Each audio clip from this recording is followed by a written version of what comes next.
Hello everyone, apa khabar?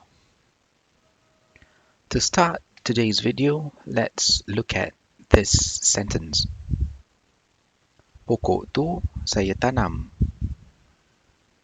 Pokok tu saya tanam. So the direct translation in English would be that tree I planted. Or a better English construction of the sentence would be that tree was planted by me. Okay, so this is a form of a passive voice in Malay, and it's very common in daily conversations. So much so that even native speakers may not be aware that they are actually speaking in a passive voice. So a passive sentence construction is what we want to look at in this video. We'll try not to complicate things, try and make it simple so that it is clear enough for everyone to understand. So normal active sentence construction would have a subject in front followed by a verb or action and then the object, the direct object. So the basic conversion into a passive voice would mean putting the object in front followed by the action and a subject. And keeping things simple, if it's a simple sentence, we would normally see the word was or were and by added into the English format of a passive voice. Now, in Malay, it becomes a bit complicated because I think we've mentioned several times on our channel that spoken Malay is different from a standard or a formal form of Malay, which is seen on television, on broadcasting, or on written formats. Basically, there will be two formats of a passive voice. The first is a standard or formal format, and the second would be a more casual or used in spoken Malay. So, a common passive sentence form in Malay is the object followed by the action followed by a subject, which is similar in English, but we add the prefix "di" in front of the verb and oleh in between the action and subject. So oleh means by. So this is a standard or formal form of passive voice. Another format is to have the object in front followed by the subject and the action. But in between the object and the subject, we put telah. So telah indicates something in the past that has happened.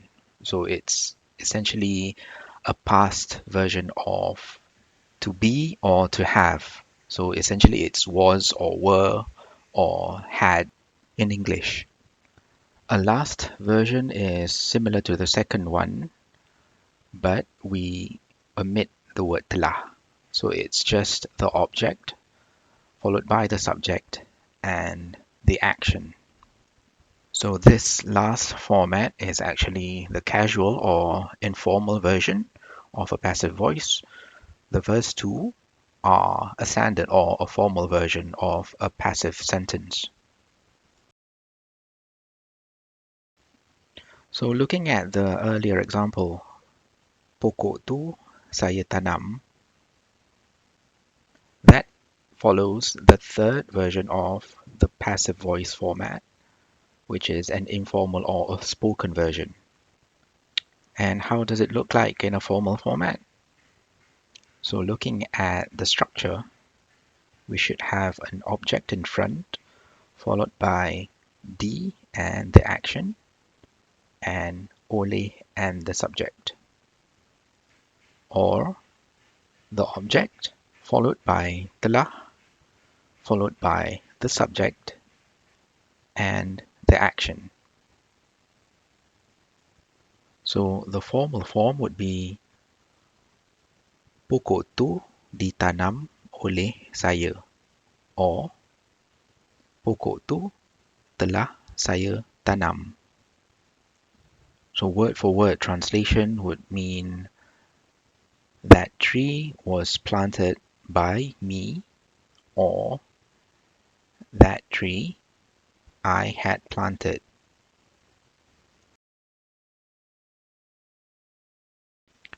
So it's important to note that this version may sometimes be considered as incorrect because of a first person or second person or third person um, issue or rule in Malay.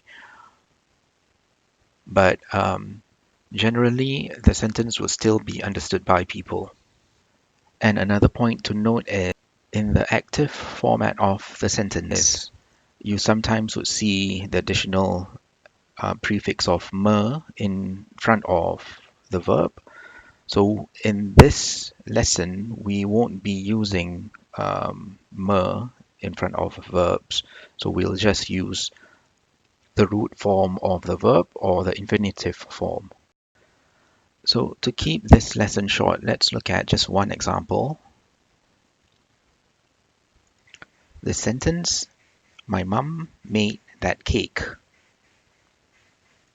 So in Malay, make, to make is buat.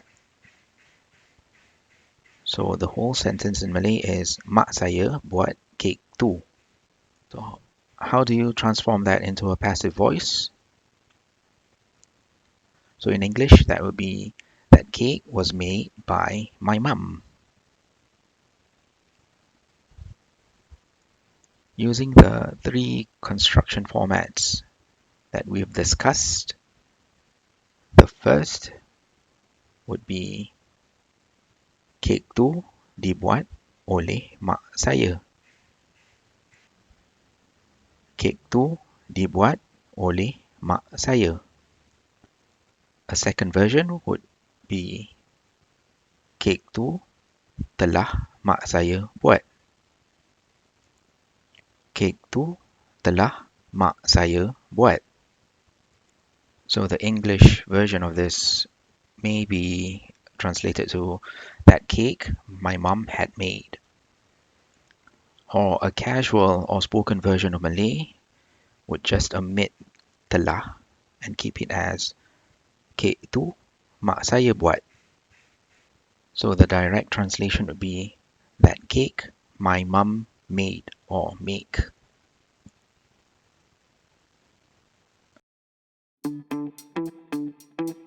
So we'll stop here. We'll continue in another lesson, part 2, in another video.